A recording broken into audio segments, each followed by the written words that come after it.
All right, folks, so there was a seemingly very rushed and unplanned announcement yesterday from the formerly great Hollywood studio Lucasfilm about some sort of new film that's going to be directed by Jon Favreau, who's known for uh, Iron Man and, well, not much else that was very good.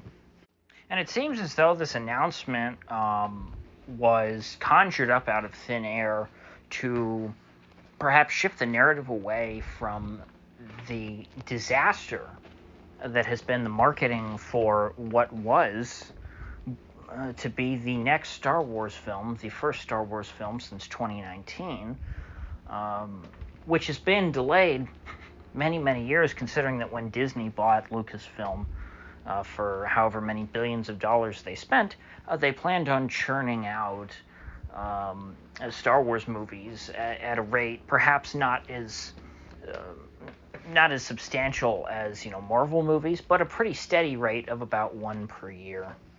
But after the disaster of Disney's sequel trilogy, they recoiled, the Star Wars franchise did, into the safe space known as Disney Plus, where the concept of like break-evens and profitability becomes very, very, very murky, because there's no way of knowing how much revenue is generated as a result of any one project, because you don't have ticket prices or DVD sales that you can directly track. And so it was in this period of malaise in which Jon Favreau first concocted his somewhat grounded and low stakes space western known as The Mandalorian. And while looking back, I did try and rewatch the series a couple months ago. I don't think any of it is very good, but that is not the topic for today. The fact of the matter is, people liked the first two seasons. They were very well received.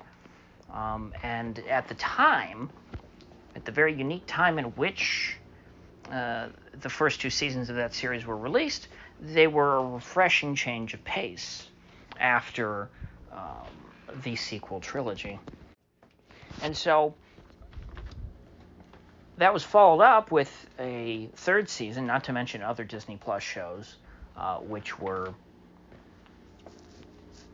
universally reviled, at least nearly universally reviled. I don't remember anyone defending the Kenobi show other than, like, Red Letter Media. And no one defends Book of Boba Fett. Then came along The Mandalorian Season 3, which was a clown show. But considering the goodwill amongst the very small audience of people who are interested in Star Wars these days, and remember, this is a very, very niche audience compared to what it was, let's say, back in, 2010. Star Wars today reminds me a bit of Sonic the Hedgehog. A lot of people have memories of Sonic the Hedgehog at the peak of his popularity in the early to late 90s and early 2000s, in which Sonic the Hedgehog was a brand that was the mascot for one of the two major console families, Sega, much in the same way that Mario is the mascot, is the avatar of Nintendo.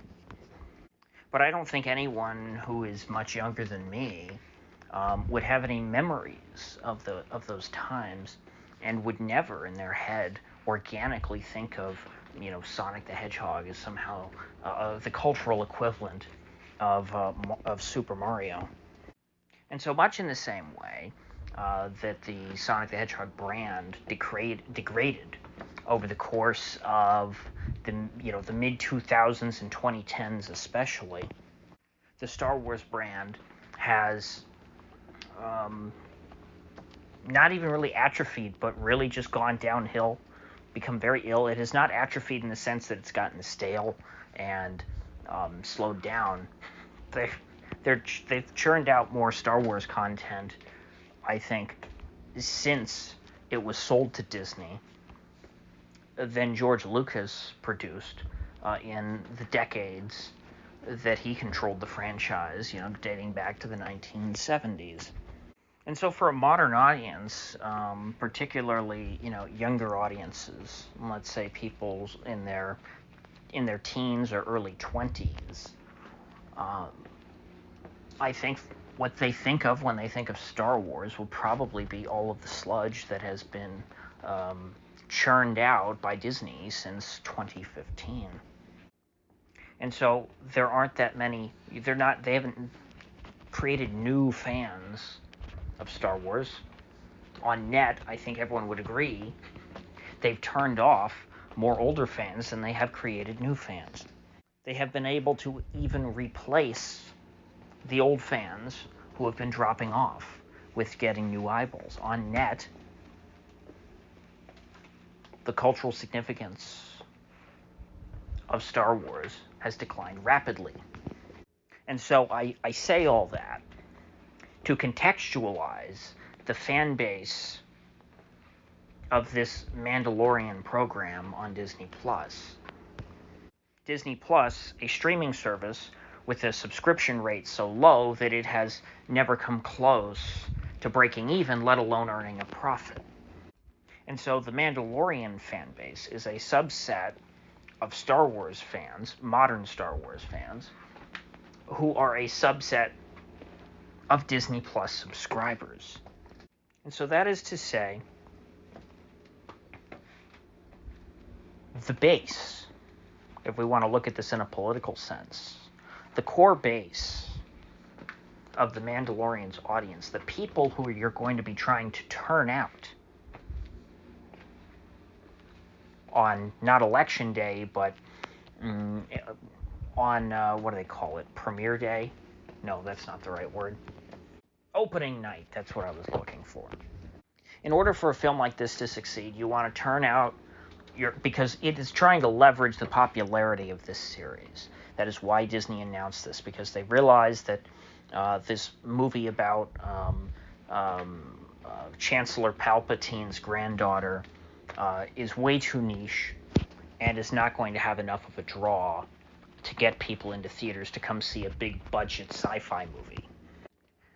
I think, if anything, they should be cautious about any big budget movie at this point, because even when you have a very well-known and well-liked series such as Indiana Jones, if you churn out a bad movie and you put in these old actors that people want to see, beloved characters that people want to revisit, they're still going to not go see your movie if they hear that it sucks. And so word of mouth is a whole separate issue. But opening night, you want to churn out your core fans, your base. You want them to be there, lined up when the theater opens to go see those showings on Thursday and on Friday and even Saturday and Sunday. So then on Monday, when they go into work, they can tell all their friends, all their coworkers, all their family members how good the movie was. So this is a 1-2 punch here. You have to excite your base of support and then deliver them a film that is enjoyable enough that they feel compelled to recommend and evangelize on behalf of your product and create new fans. You don't just want viewers. You don't just want to sell tickets. You want to create fanatics. And so, the Mandalorian movie is going to have a bigger challenge than I think any of the Star Wars movies released by Disney from 2015 to 2019. I think, right, wasn't it 2015? Yeah. I think that this is probably going to be the most challenging uphill battle that any Star Wars film has had since the original Star Wars in, 1977, right? Or 78? I always mix them up. I think it was 77. Because there is such a small fan base of people who are going to be excited about such a thing. And if this small fan base turns out on opening weekend and the movie kind of sucks, well, then this is going to be a complete failure. You're going to have a middling opening weekend and then probably a pretty steep drop-off. Not unlike Indiana Jones and the Dial of Destiny or the Marvels. Indiana Jones and the Dial of Destiny is a little bit of a separate story because there was so much publicity about all the problems of that film before it was even released that there was a substantial portion of people who otherwise would have been interested in seeing an Indiana Jones movie who just didn't even give it a shot and waited to hear reviews from friends and neighbors who went to go see it before they were willing to fork over their hard-earned dollars. So, in that case, if this does end up being a great film, well, then that should be no problem. Then it'll have good word of mouth, it'll have long legs, and it'll be able to, maintain a good presence at the box office for weeks to come after the opening weekend. It will be able to pick up steam and slowly gain popularity. That's if it's a good film. But given the track record of not only Disney Lucasfilm, but also Jon Favreau, remember his most recent venture into the Star Wars universe was The Mandalorian Season 3, which is universally considered to be the worst of the 3 seasons. And so that's going to be the starting point from a story perspective.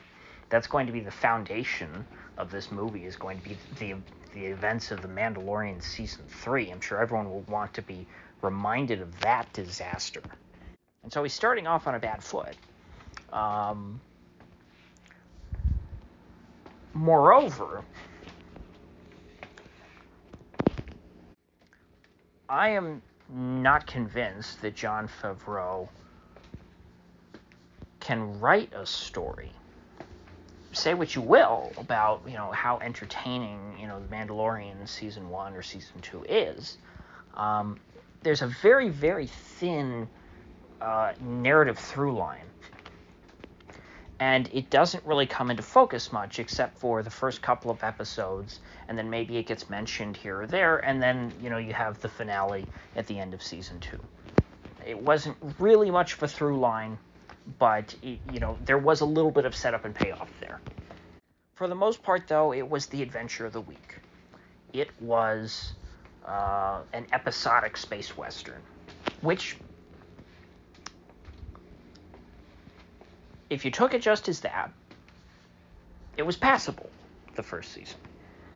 I don't think the individual episodes, any of them, were great, but I can excuse there not being a overarching story if you're trying to create an episodic serial, which, after all, is sort of the creative lineage of Star Wars. It was inspired by those sorts of radio and television shows. Something like The Rifleman was a great show, but it did not have any sort of narrative through line that continued through all of its seasons. The Rifleman does not have an overarching story. It was a different story every week. A movie is very different. A movie needs to be an actual story. It should be a story told through 3 acts. It should have a beginning, a middle, and an end. It needs to have, setups that go somewhere. And the payoffs need to be set up ahead of time. You can't just throw a bunch of spaghetti at the wall, see what sticks, and go, oh, well, this was a good episode, and then you move on to the next thing, and you go, well, maybe this wasn't a good episode, but even though this wasn't a good episode, that doesn't preclude next week from being a good episode, because every week is something different. And when it comes to good movies directed by Jon Favreau, Iron Man comes to mind. That's about it. I mean, The Lion King certainly wasn't his story. And I haven't, I'll be fair. I'm not going to say that the Jon Favreau's Lion King remake was terrible. I'll just say that I was not even going to give it a shot. So who knows? Maybe I was just being super prejudiced and it was great. But even if it was great, it was not something that would really be of interest to me, and it wasn't his story anyway, so it's not relevant here. It wasn't even Disney's story. They just plagiarized Jungle Tai-Tai. I mean, Simba, Kimba, it's just incredibly blatant. So there's always a chance that the Mandalorian movie could be the second coming of Iron Man. But I just don't see that as being a realistic possibility. And so at the end of the day, you're going to have a small number of fans who might be energized to go out opening weekend to watch this big budget sci-fi action movie. And then that small number of people are probably going to come away from the theaters, some of them just excited to see their favorite, TV cowboy hero on the big screen will say, well, it was great, it was cool. Remember, I like that part where Mando gets shot in the chest, like 15 times, and he just tanks all the hits because he has plot armor, and then he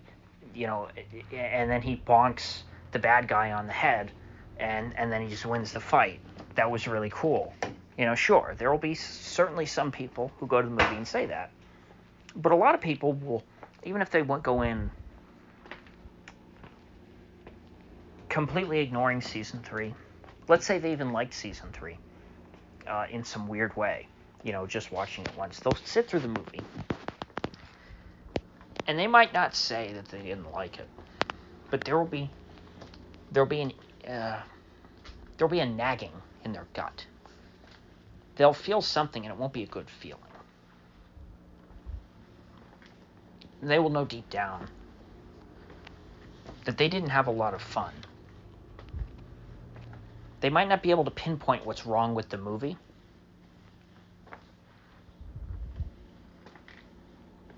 but they probably will not be enjoying themselves.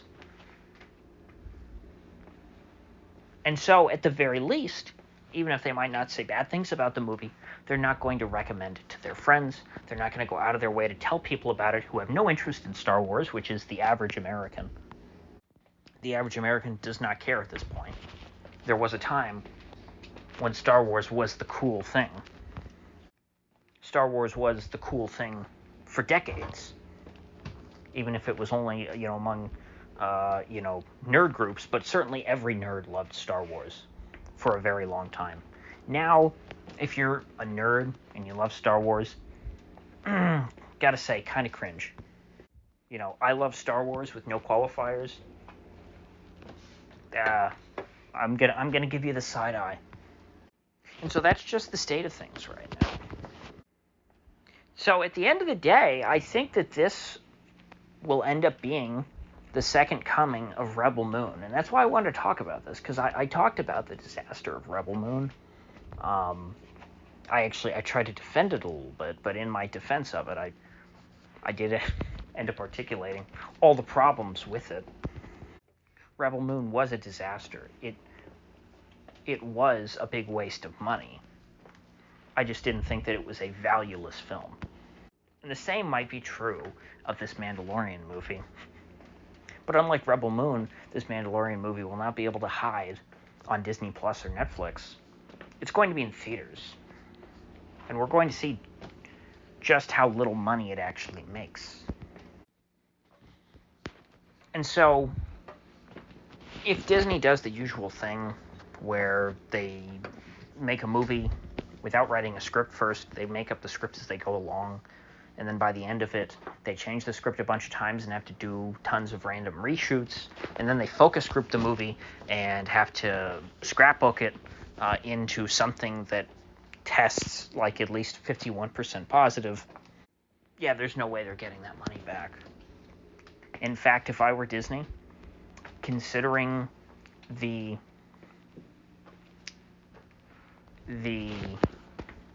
popularity, the current popularity of this Mandalorian character and the TV series, I would not spend, well, maybe 70 million, maybe, maybe 50 million. You're being a bit conservative, but hey, if you keep the budget at 50 million, I think you're going to make your money back. Because you have to remember, factor in marketing.